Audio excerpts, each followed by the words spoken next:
नमस्कार, स्वागत है आपका पब्लिक टाइम्स में और मैं संध्या। तो आइए देरी न करते हुए जानते हैं बिहार की खास खबर को।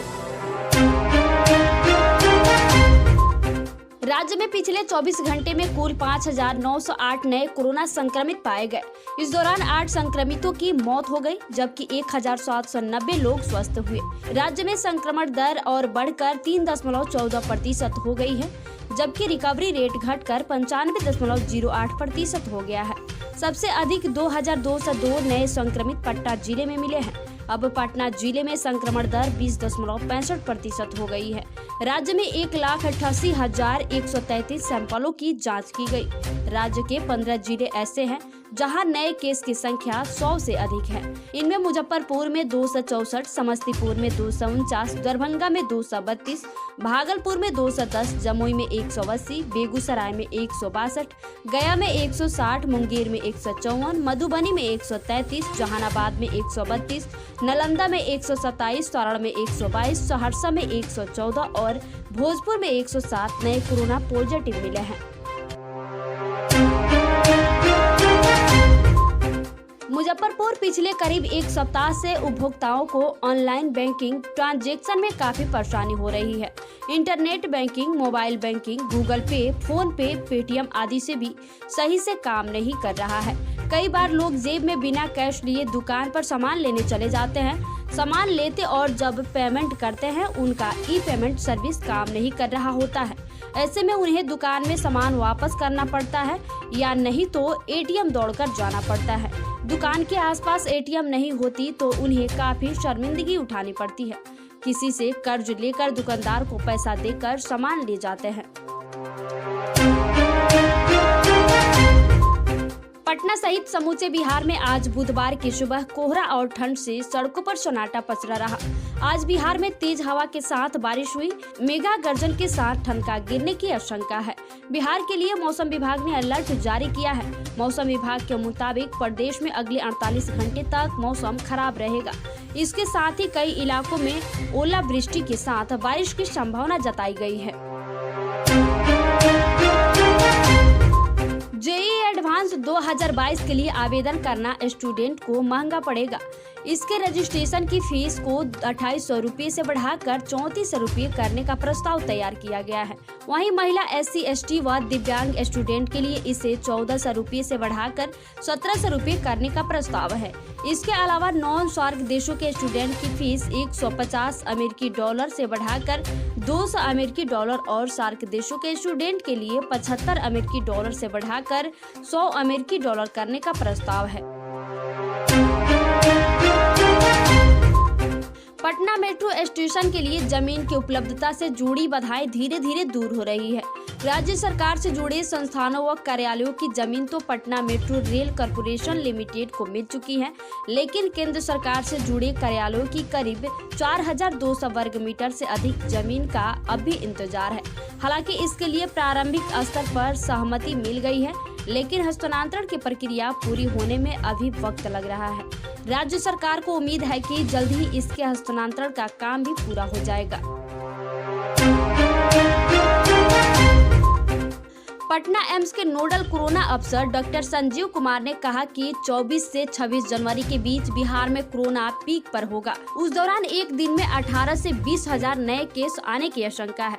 उन्होंने बताया कि इस बार राज्य का R वैल्यू 4 के ऊपर है, यानी यहाँ कोरोना विस्फोट होना तय है। उन्होंने कहा कि लोग काफी हद तक घर में इलाज कर ले रहे हैं, लेकिन यह समझ लेना कि लक्षण गंभीर नहीं होंगे, ये परेशानी नहीं बढ़ेगी, गलत है। एम्स में अब तक 60 से अधिक मरीज भर्ती हो चुके हैं, जिनमें से 5 की मौत भी हो चुकी है।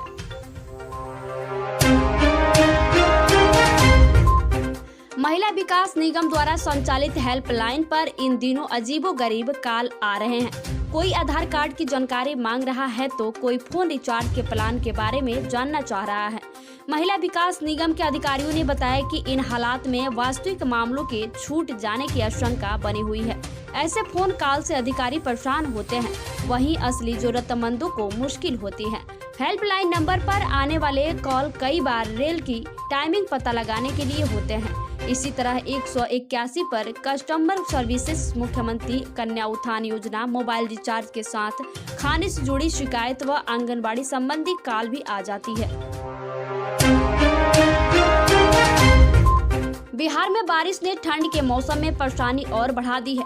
बुधवार की सुबह पटना में भी बारिश हुई। पटना के मौसम विज्ञान केंद्र ने सारण और भोजपुर जिले के अलावा कई इलाकों में आज बारिश होने की संभावना जताई है। ऐसा मौसम अगले 2 दिन बने रहने के असर है। इस दौरान बादल छाए रहने और गरज के साथ बारिश होने की संभावना जताई जा रही है। मौसम विभाग के वैज्ञानिकों के अनुसार राज्य के दक्षिणी क्षेत्र में विशेष परिस्थितियां बन रही हैं।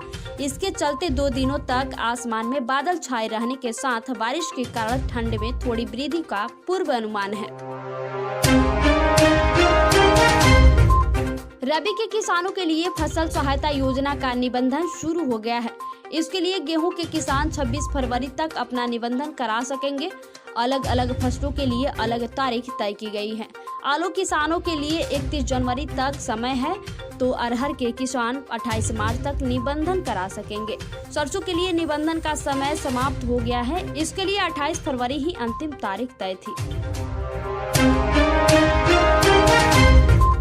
बिहार की ग्रामीण सड़कों की वास्तविक स्थिति की जानकारी इंजीनियर नहीं दे रहे हैं।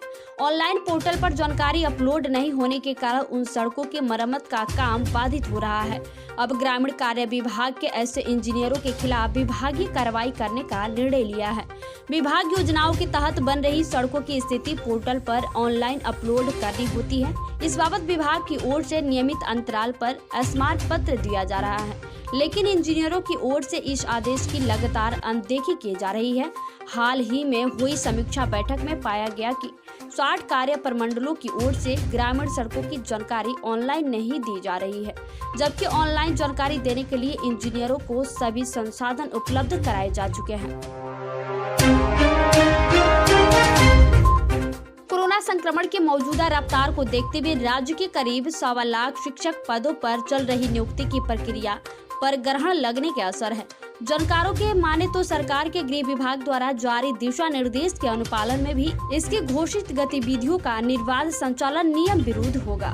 सभी जानते हैं कि काउंसलिंग और नियुक्ति पत्र वितरण में भारी संख्या में अभ्यर्थियों की भीड़ जुटने वाली है और यह मौजूदा लागू सख्ती के विरुद्ध ही होगा।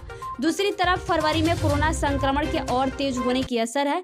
इस बाबत पूछे जाने पर शिक्षा मंत्री विजय कुमार चौधरी ने भी बताया कि हम लोग हर हाल में घोषित समय पर नियुक्ति करना चाहते हैं, लेकिन सरकार द्वारा अभी लागू पाबंदी और फरवरी में यदि कोई नया निर्णय आता है तो शिक्षा विभाग उसे पूर्णतः लागू करेगा। संक्रमण तेज हुआ तो नियुक्ति टल सकती है। महिलाओं के खिलाफ होने वाले गंभीर अपराधों की त्वरित व वैज्ञानिक जांच के लिए सभी जिलों में विशेष अन्वेषण इकाई का गठन किया गया है। पुलिस मुख्यालय के आदेश पर बनी ये इकाइयां ऐसे मामलों में समय पर चार्जशीट पर जल्द ट्रायल शुरू करने का काम भी कर रही है। यौन हिंसा से जुड़े मामलों के वैज्ञानिक अनुसंधान और साक्ष्य जमा करने के लिए राज्य के 98 पुलिस अनुमंडल को विशेष किट भी उपलब्ध कराई गई है। पैतृक संपत्ति का उत्तराधिकारी तय करने में कोई प्राधिकार बेटा और बेटी में फर्क नहीं कर सकता। यह पूर्णतः असंवैधानिक है। मुख्य न्यायाधीश न्यायमूर्ति संजय करोल तथा न्यायमूर्ति एस कुमार की खंडपीठ ने कंचन प्रिया की ओर से दायर याचिका पर सुनवाई के दौरान ये बातें कही। कोर्ट का कहना था कि जब से हिंदू उत्तराधिकारी कानून की धारा 6 में संशोधन किया गया है, तब से बेटा बेटी में फर्क नहीं किया जा सकता। दोनों को पुश्तैनी संपत्ति में बराबर अधिकार है।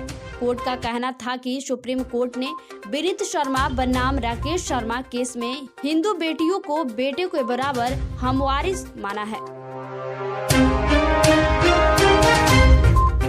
तो ये थी बिहार की खास खबर। धन्यवाद।